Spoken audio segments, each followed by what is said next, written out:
Life as a 30-year-old father is actually unexpectedly peaceful. Today, I want to share just one small piece of that life. As a freelancer working from home, there were days when the work simply paused.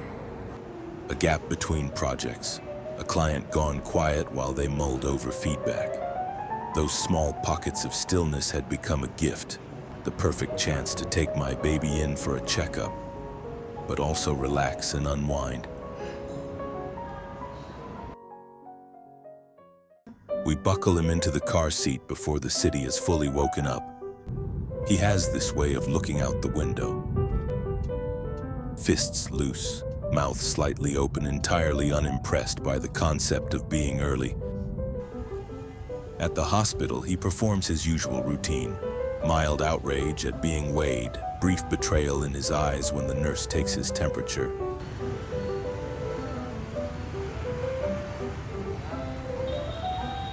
The doctor nods at his numbers the way doctors nod, which is to say not much but enough. Growing on schedule. Nothing to worry about. The hospital cafe turns out to be better than it has any right to be. Sunlight through the window, coffee that's actually good, and him propped on my lap.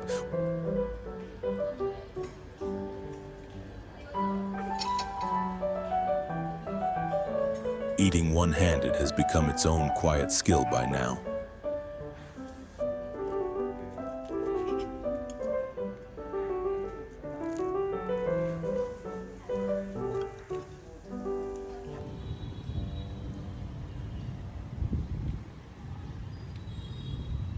Back home, my mother is already waiting at the door before we've even parked, arms half open like she was notified telepathically the moment we turned onto the street.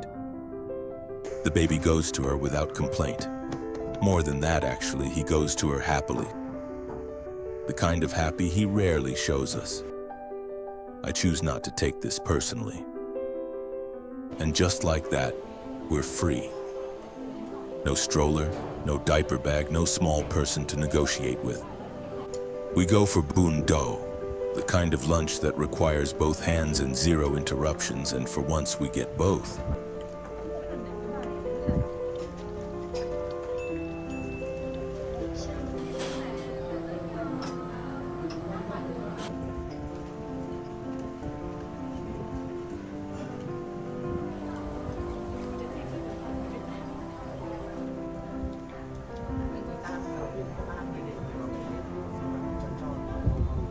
We talk about nothing important. It's wonderful precisely because it's nothing important.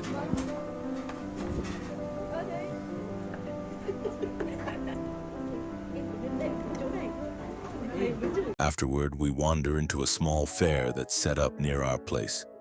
One of those pop-up markets that shows up every so often selling goods trucked in from the countryside. Dried fish, wild honey, baskets woven by hand. Fruit still dusty from wherever it was picked. Nothing we actually need, which somehow makes it more fun. We poke through stalls of pickled vegetables and homemade rice wine, my wife negotiating a price on something we'll probably forget we bought. And me, mostly just enjoying not having anywhere to be.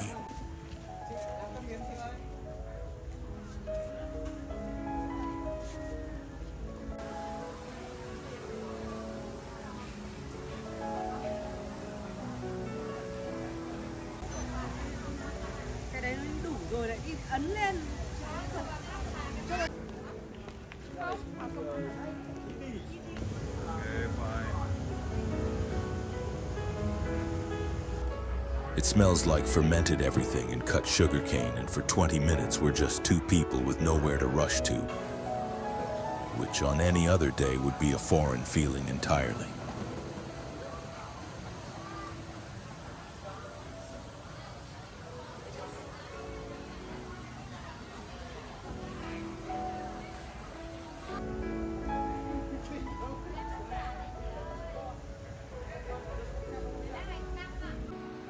In the evening, I meet an old friend from college, someone I haven't seen in the better part of a year, though the moment we sit down, it feels closer to a week. We'd planned it out beforehand, actually. A beer spot with an outdoor patio, the kind of place where you sit facing the street and watch the city go by with a cold glass in your hand.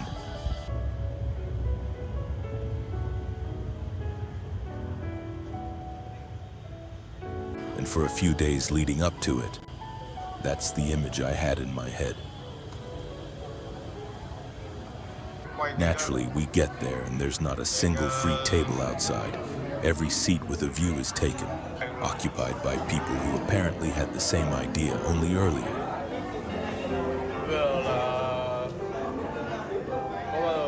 So we end up inside. No view of anything except the wall and each other. It turns out not to matter at all.